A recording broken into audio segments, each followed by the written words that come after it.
It's the end of an Army equitation season quite unlike any other. For Major Nicola Rush, the winter months present an opportunity to take stock and make sure her horse Hummer enjoys a deserved break from competition.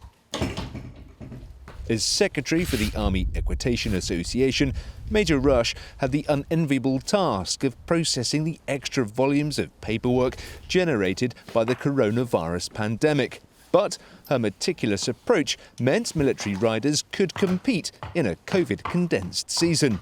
I've never experienced staff work and paperwork like it, just in order to get the governance, the assurance, the risk assessments, making sure that all the T's are crossed to get the sport running. It's been really tough and challenging, but it's been worth it.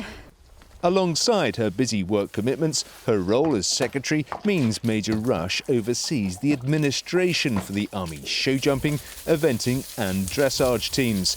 It also includes soldiers competing in horse racing and endurance events. Her dedication to detail and to her fellow riders has seen the Army physiotherapist nominated for a prestigious prize. She has been shortlisted for Volunteer of the Year at this year's Horse and Hound Awards.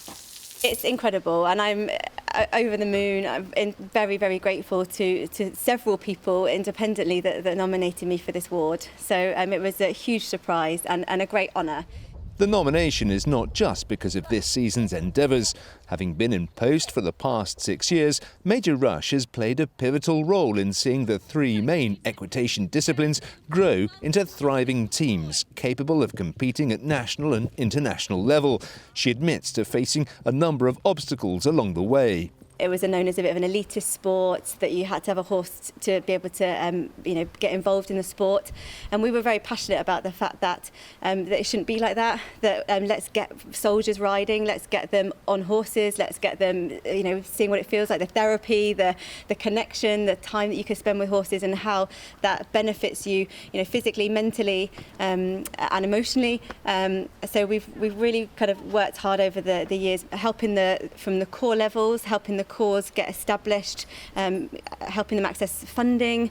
It's an expensive sport, it is. We're not going to get around that. But anything we can do to try and make it slightly more affordable or just to get people experiencing it and then hopefully hooked on it.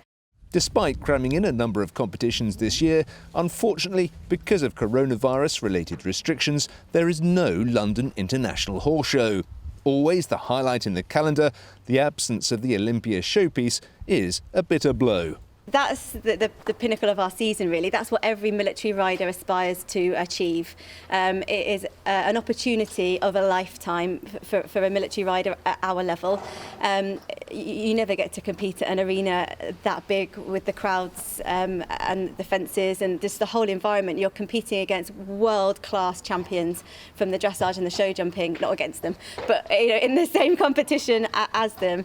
And it's an opportunity of a lifetime. I'm very, very lucky to have been able to jump there on 2 occasions on 2 different horses. So that's something I'd like to aim him for, to make it a trio, but hopefully next year. With this season now complete, the Army teams are looking to a brighter 2021.